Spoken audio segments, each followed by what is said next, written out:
প্রিয়া, হ্যাঁ বলো। বলছি আমি তো অফিসে চলে যাচ্ছি, দেরি হয়ে যাচ্ছে। শোনো, তোমাকে যে কালকে 3 লক্ষ টাকা আনি দিলাম না, হ্যাঁ। সেই টাকাগুলো কোথায় একটু নিয়ে আসো, তাড়াতাড়ি নিয়ে আসো। আচ্ছা ঠিক আছে। আচ্ছা ঠিক আছে, তাড়াতাড়ি যাও।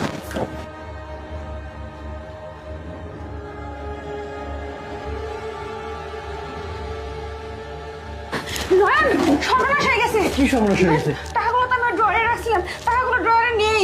নেই মানে কি বলছো তুমি? 3 লক্ষ টাকা তুমি তো বাইরে রাখছো, দশটায় টাকাগুলো কোথায় চলে যাবে? এখানে দেখো, তুমি নেই। নেই নেই, আমি দেখছি, খুব ভালো করে দেখছি, সব দেখছি। কি বলতেছো তুমি? এতগুলো টাকা এখান থেকে কোথায় চলে যাবে? আর আমাদের বাসায় এত কেউ নেই, হ্যাঁ। তুমি আর হিমানি ছাড়াই বাসায় আর কেউ নেই। এই হিমানি, এদিকে আয়। আমি কালকে রাতে 3 লক্ষ টাকা এনে তোর ম্যাডামকে দিয়েছিলাম, ওইখানে রাখতে। তোর ম্যাডাম ওইখানে রাখছি, ওইখান থেকে টাকাগুলো কোথায় চলে গেছে? স্যার টাকা কোথায় গেছে আমি তো জানি এই না স্যার। আমদারটা করছিস কেন? যদি নিয়ে থেকে সত্যি কথা বলে দে, মাফ করে দিব। আর যদি সার্চ করার পর ধরা পড়িস না, তাহলে কিন্তু তোর খবর আছে, বলে দিলাম। কি বলতেছেন ম্যাডাম? টাকা নিব মানে আমি কেন টাকা নিব? আমি তো দেখ জানি- হিমানি, আমি একটা কথা বলতেছি, এই বাড়িতে তুই আর প্রিয়া ছাড়া আর কেউ নেই, বুঝতে পারছিস?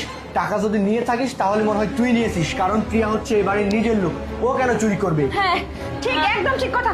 আচ্ছা কি ব্যাপার? আমাকে ভুল বুঝতেছেন, আমি কেন টাকা নিব? তুই এরকম ডাবল ড্রেস পরছিস কেন? হ্যাঁ, ম্যাডাম অনেক শীত পড়ছে, এর জন্য আমি শীত পরে কি ডাবল ড্রেস পরতে হবে? তুই বাড়ির এই, কাজের তুই মহিলা। নিতে মানে তুই নিতে পারিস না? তুই হয়তো নিজেই চুরি করতে পারিস, তাই না? হ্যাঁ। এই প্রিয়া, এক কাজ কর তো, ওকে চেক করো। হ্যাঁ একদম ঠিক বলছো, ডাবল ড্রেস পরছিস দেখি আমার সন্দেহ লাগতেছে, কিছু একটা তো অবশ্যই আছে। দেখি, চেক করবেন। ঘোর ঘোর, দেখছো? হ্যাঁ দেখছো, কি এগুলো দেখো। তার মানে হিমানি, তুই তুই এই সমস্ত টাকা চুরি করছিস? না এইভাবে টেপ দিয়ে নিজের পিঠের মধ্যে লাগিয়ে রাখছিস, কিন্তু কেন? দেখছো, আমার কথা বিশ্বাস হলো তো? আমি প্রথমে ছি, সন্দেহ করছিলাম টাকাগুলো দরকার ওই নেই নিছে। টাকা আমার। তোকে আমি এতটা বিশ্বাস করি, সম্মান করি, আর তুই কিনা শেষ পর্যন্ত আমার এই বাড়িতে চুরি করলি? হ্যাঁ। কিভাবে করতে পারলি তুই এটা? না স্যার, আপনি বিশ্বাস করুন, আমি টাকা সম্পর্কে কিছুই জানি না। টাকা এখানে কিভাবে আসলো শোনো, আমি তো সেটা বুঝতে ছি। পারতেছি চুপ না। কর, চুপ। কিছু জানিস না?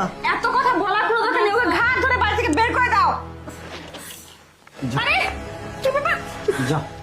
তুমি আমাকে কি বলতেছো? তোমাকে ধরবো না কাকে ধরবো? হ্যাঁ, মানেটা কি? টাকাগুলো ও চুরি করে না, টাকাগুলো তুমি চুরি করে ওর পিঠের মধ্যে লাগিয়ে দিয়েছো। মানে তুমি এসব কি বলছো? আমি ঠিকই বলছি, তাহলে শোনো।